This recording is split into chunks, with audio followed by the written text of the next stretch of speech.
ප්‍රේමය කියන වචනේ ඇහුනත් අපේ හදවත හරි අමුතු විදියට ගැහෙන්න ගන්නවා. ප්‍රේමය කියන්නේ අකුරු තුනක් වුණාට මේ අකුරු තුන ඇතුලේ ලොකු පරාසයකට විහිදිච්ච ලොකු කතාවක් තියෙනවා. අද මම කතා කරන්න යන්නේ උඹලා අපි හැමෝටම සුන්දර මතකයක් වෙච්ච පාසල් ප්‍රේමය ගැන. පාසල් ප්‍රේමය කිව්වොත් සමහර එවුන්ට ලස්සන ආදර කතාවක් හිතේම වෙන්නේ නැති. අනිත් එවුන්ට නම් ලව් වලට උදව් කරපු උන්ට රසබර සීන් මතක් වෙන්නේ නැති. ආදරේ තිරවන්නෙම නැති උන් මේ මොන මගුලක්ද කියලා හිතෙන්නේ නැති. එහෙනම් වැඩි කතා නැතුව යමු අපි වීඩියෝ එකට. පාසල් ප්‍රේමය කිව්ව ගමන් අපේ හිතේම වෙන්නේ ස්කූල් යුනිෆෝම් එක ඇඳගත්ත කොල්ලෙකුයි කෙල්ලෙකුයි. ඇත්තට උඹලා හිතාගෙන ඉන්න විදිය වැරදි. පාසල් ප්‍රේමය කියන්නේ පාසලේදී ඇතිවෙන ප්‍රේමයක් නෙමෙයි. පාසල් ප්‍රේමය කියන්නේ පාසල් යන වයසේ ළමයින්ගේ හිත්වල ඇතිවෙන ප්‍රේමයට. ඉතින් පාසලේදී ක්ලාස් එකේදී බස් නැවතුම් පොලේදී දැකලත් මේ ප්‍රේම කතා ඇති වෙන්න පුළුවන්. ඇත්තටම බං මේකට කියන්නේ ආදරේ නෙවෙයි ආකර්ෂණය. සරලව කිව්වොත් කතාව මේකයි. ආදරය කියලා පරම පිවිතුරු පූජනීය සීන් එකක් නෑ.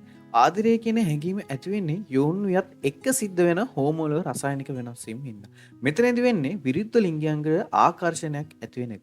අපේ උන් තමයි මේක අසර සංසාර බැඳීම් කිය එක එක නම් හදාගෙන තියෙන්නේ. පොඩි උන් රූපෙට රැවටිලා ලව් කරන්න පටන් අරගෙන පළවෙනිම දවසේදීත් වෙඩින් එක ප්ලෑන් කරලාත් ඉවරයි.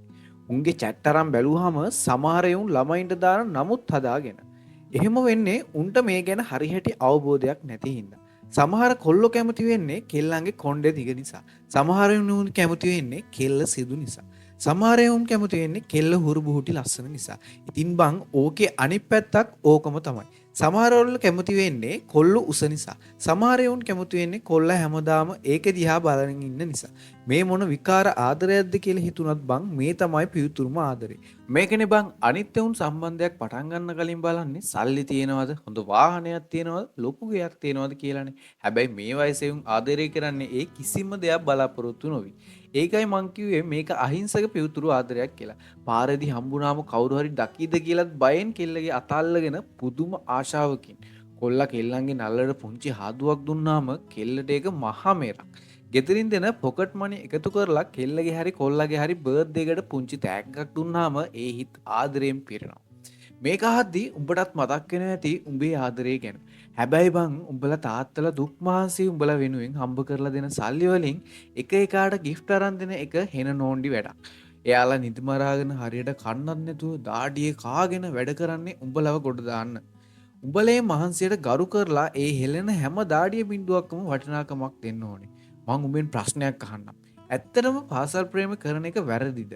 නෑ. පාසල් ප්‍රේම කරන එක කොහෙත්ම වැරදි වෙන්න විදිහක් නෑ.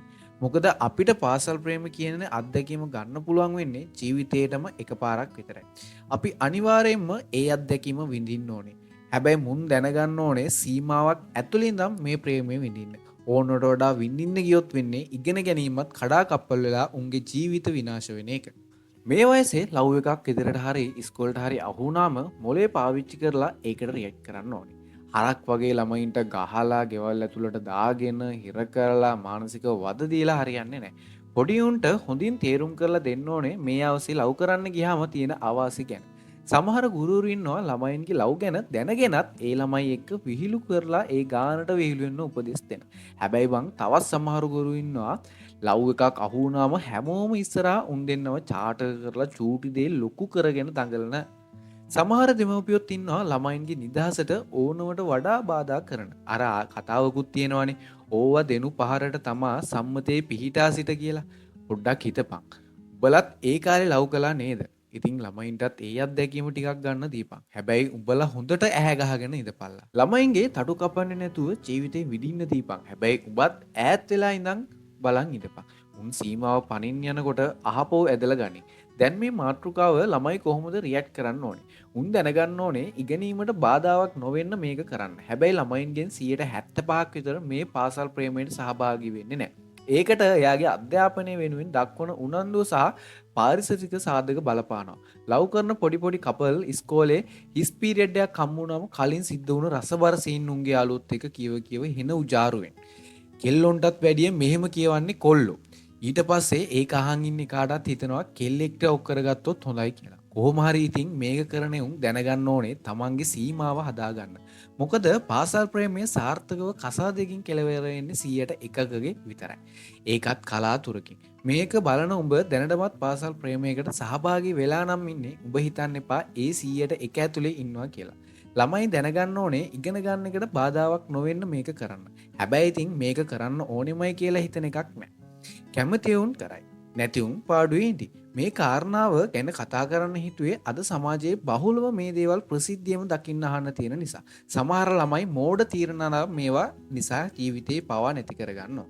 ඒකයි හැමෝගෙම පැත්තෙන් හිතලා මේ විදියට පාසල් ප්‍රේමයක් ගැන කතා කළේ. මේක අහන උඹලට මම වැරදි වෙන්නත් පුළුවන්. ළමයින්ට වැරදි ආදර්ශ දෙනවා කියලා සමහරු කියයි. ඒත් බං පොඩ්ඩක් පර්සනලිටි හිතුවොත් මේක තමයි ඇත්ත. මිනිස්සු කොහොමත් ඇත්ත පිළිගන්න අකමැති. පාසල් යන වයසේ ළමයින් මේ වීඩියෝ එක බලනවා නම් උඹලා හොඳට හිතට ගන්න ඕන දේ තමයි ඉගෙනීම තමයි අංක 1. මේ දෙමව්පියෝ උඹට හොඳට උගන්වලා හොඳ තැනකට ගන්න පුදුම කට්ටක් කන්නේ. ඉතින් උඹ ඉස්සෙල්ලාම කරන්න ඕනේ ඉගෙන ගන්න එක. උඹලා ලව් කරාට ඒකේ වැරද්දක් නැහැ. හැබැයි ඉගෙන ගන්න එක හරියට කරපල්ලා. පන්ති කට් කරලා පීරියඩ් කට් කරලා අහු මුළු ගානේ ලව් කර කර ඉන්නේ නැතුව ಗುಣධර්ම පිරුණු උගත් මිනිහෙක් විදියට උඹලා සමාජයට බහින්න ඕනේ. පොතපතේ දැනුම සමාජ දැනුම වගේම ලිංගික දැනුමත් උඹලා හරියටම ඉගෙන ගන්න ඕනේ. එතකොට නිකරුණේ කෙල්ලන්ගේ ජීවිත විනාශ වෙන්නේ නැහැ. කෙල්ලෝ ගොඩක්ම පරිස්සම් වෙන්න ඕනේ. අර කට කතාවටත් කියනවනේ කොල්ලෝ නම් නාවලා ගෙට ගන්න පුළුවන් කියලා. හැබැයි කෙල්ලෝ එහෙම බෑ. කෙල්ලොන්ගේ ජීවිතේ වීදුරුවක් අගේ බිඳුනොත් බිඳුනම තමයි. ළමයි අතර යන වැරදි මතකයන් තමයි යාළුවාට කෙල්ලෙක් ඉන්න හින්දා මාත් කෙල්ලෙක් සෙට් කරගත්තා ඕනේ කියන එක. උඹලා රැල්ලට යන්න එපා. උඹ උඹේ සිතුවිලි එක්ක ජීවත් වෙන්න. අනිත් ඒවුන් කරන දේ කරන්න යන්න එපා. ඌ තක්කලි කෑවපල්ලියට උඹත් කන්න ගියොත් උඹට ඒව ඇලර්ජික් වෙලා පළු දාන්න පුළුවන්. ඉතින් පුළුවන් තරම් පරිස්සම් වෙන්න. උඹම වියන්. හොඳට මතක තියාගනින් ඕනෙම දෙයක දෙපැත්තක් තියෙනවා කියලා. අද කතා කරපු මාතෘකාව සරලව වෙන්න පුළුවන්. ඒත් මේ කියපු වචන ඇතුලේ ඇතුළටම කිදා බැස්ස ලොකු තේරුමක් තියෙනවා. තමන් ගැන විතරක් නෙමෙයි අනිත් අය ගැනත් හිතපන්. එකම දෘෂ්ටි කෝණයකින් බලන්නේ නැතුව කෝණ ටිකක් වෙනස් කරලා බලපන්. එතකොට උඹටම වෙනස තේරෙයි. එහෙනම් මේ ජීවත් වෙන ටික කාලේ පුළුවන් තරම් hina වෙලා ජීවිතේ විඳවන්නේ නැතුව හරි විදිහට විඳපන්. ඉතින් ඔයත් මේ වගේ ලස්සන වීඩියෝ මාත් එක්ක බලන්න කැමති නම් මේ channel එක දැන්ම subscribe කරලා bell icon එකත් click කරලා අපිත් එක්ක රැඳිලා ඉන්න. එහෙනම් හැමෝටම ජය වේවා.